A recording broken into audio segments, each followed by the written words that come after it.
Hey. You're going to show us the Russian paddle combs? Yes, I'm going to start using them today. So first of all, I've got my bag, and inside the bag is this part here, which is actually the part that you sit on. Then we've got the post. Here's the post. The post goes on the end here.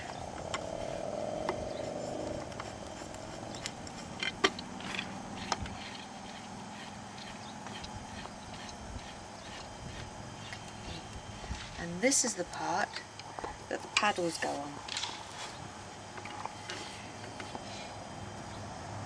And here's the paddles. Now they're interlocked, so we have to get them apart to use them, obviously. So the best way to get them apart is to do them gradually. So just pull them apart one side, turn them over, and pull them apart the other side. Okay, you have to be careful because those teeth are sharp, aren't they? They are sharp and you don't want to be catching yourself on them. So now I'm just going to put them down for the time being and show you how to sit on this part. Now this part looks as though it's going to be very uncomfortable, but it goes between your big muscle in your leg at the back here and your sit bone. Okay. Now you can have this on either side. You can have it on your right side or your left side. It doesn't matter which one. So is that, you know, if you're left or right-handed, or? If you spin from the left and if you spin from the right, it just depends on what side you want to have the paddles on. So if you're left-handed, you would generally use the combs on a certain side? If you spin from the left side, you spin from the right side. Not if you're left or right-handed. Okay, all right. It just depends on which way you prefer to spin. Okay. So then the first paddle goes onto the post. Now we want the paddle so it's not touching us, so it should be able to turn completely freely so it's not touching. Okay. And then I'm going to hold the back of the paddle and I'm going to lash on. Now what I've got here is some Suffolk. I've washed it and I put it through the drum carder once. This just makes it easier to lash onto the paddle combs. We've got 2 rows of tines on our paddle comb, and this is so we can blend or do any particular fibre. Originally there only used to be 1. The Duke of Boars only ever had 1 row of tines, but they only did 1 particular fibre, which was a double coated sheep. So they took off all the long fibres, all the guard hairs, and they wove and they spun with it, made bags, harnesses, all sorts of things that needed a strong fibre. And then the soft underdown that they had, they spun into clothing. Okay. With 2 rows of tines means all the fibres that we could possibly need to do or want to do. With a single row, you can only do certain fibres, and it's the thicker fibres that you can only do. Now we can do the fine fibres and we can blend fibres. So we could blend wool with flax, with hemp, anything you could blend the wool with. What about the length of the fibre?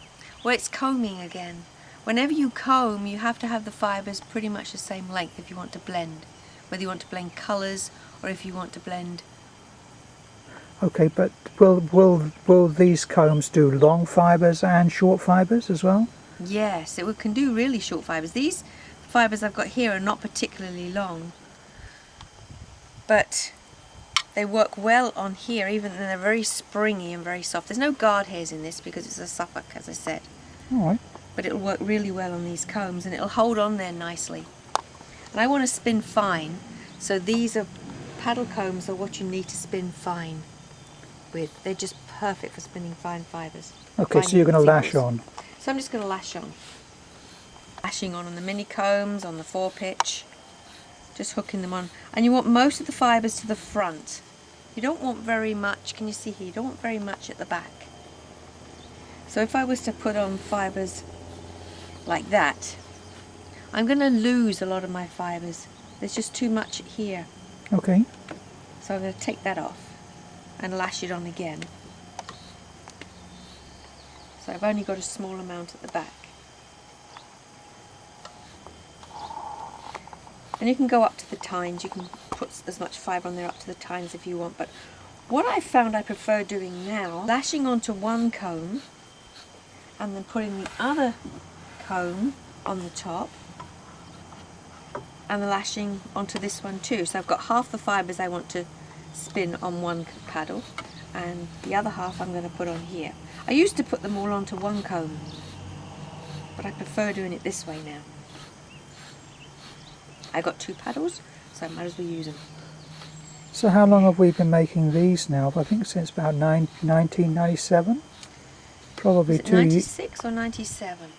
I know that Judith asked us if we could look into making a double row pair of paddle combs because she wanted to process any fibre that she wanted. So, and she's still using hers too. So now I think I've got enough fibre on there. So what I'm going to do now is process it. So you take one paddle off and I'm going to comb. Now this is combs a completely different way to using the other combs, the 4-pitch or the mini combs, because now we're going to go one comb on top of the other. Okay. But we're going to start at the tips. We always want to start at the tips just like the other combs. We will start at the tips of the fibres and we're going to pull out, flick the paddle back and come back down again. What we're going to end up doing is combing both at the top and at the bottom, so we're going to be combing at the same time. So this paddle comb here with the tines facing down is going to be combing these fibres on this paddle, and these tines here are going to be combing the fibre on this paddle all at the same time. And eventually what will happen is most of the undesirables that we have in this fibre will go to the back of the tines or get caught up in the tines. We don't change these. We don't comb this way with the paddle or this way. Oh. Or up. If you comb up you just lift all the fibres off. Be kind of tough anyway. It would. But now we've got the metal on there, and the metal's there for a reason. That's to protect the wood, because the tines going down against the tines, they actually hit across the metal here. So what wood are they made of, Susan? They're made of teak and the tines are stainless steel.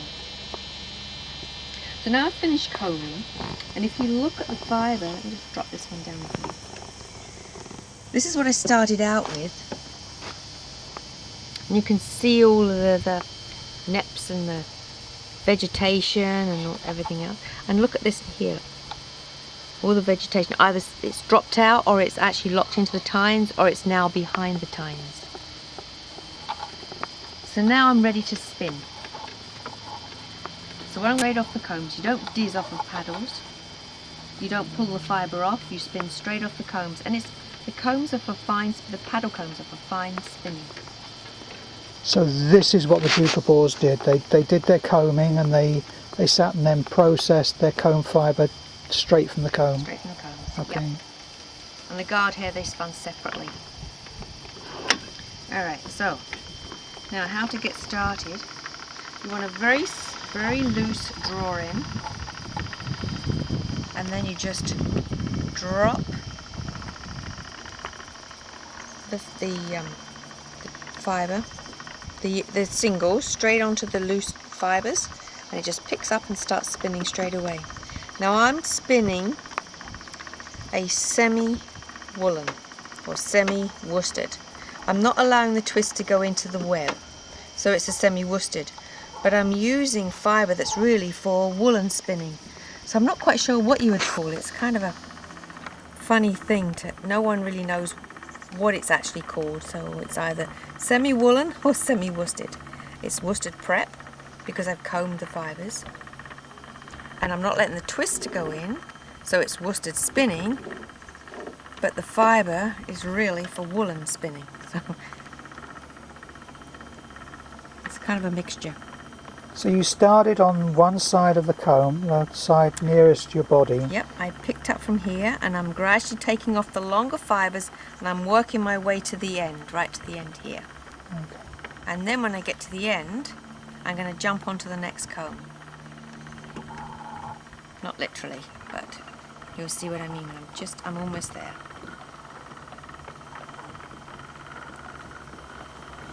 So now I've got the fibres. See, I'm right at the end here, so now I'm going to swing around and now I'm going to catch these fibres on the next paddle comb. There you go. And now I'm going to take all the longer fibres off of this paddle comb.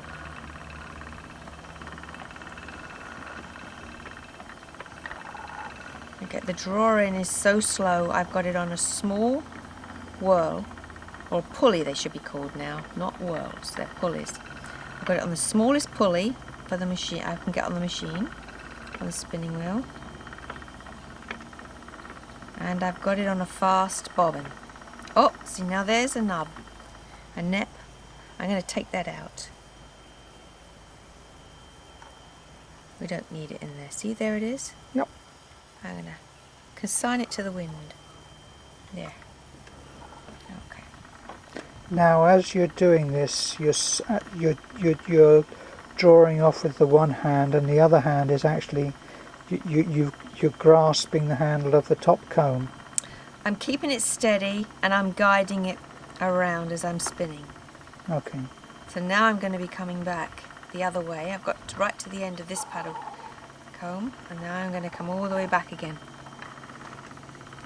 And you just continue to go backwards and across both combs until your fibre is all used up. Here I am coming back again. And you can see how consistent the fibre, the single is with this way of spinning. It's a wonderful way of spinning fine. And I can spin much finer than this if I wanted to.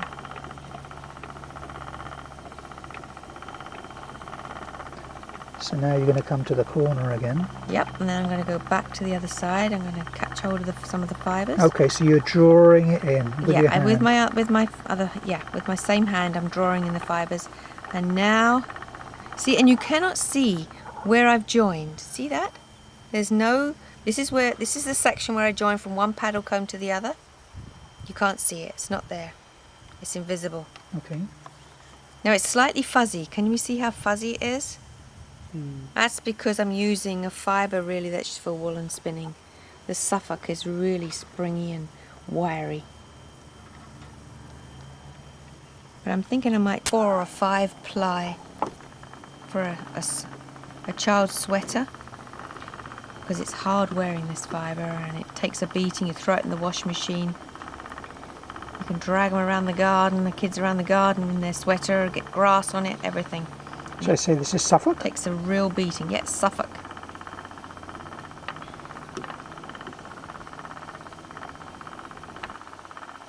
You've been to Suffolk? We have indeed. Okay, here's another one.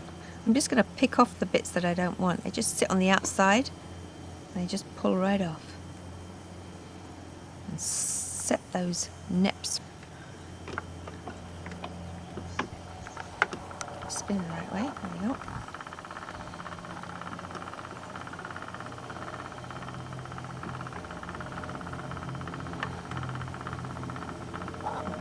So I just guide. Oh, there's another one. See that? Right there, just popped up. Set that one free. Sometimes they just behave themselves and straighten out. Other times you just have to pick them off.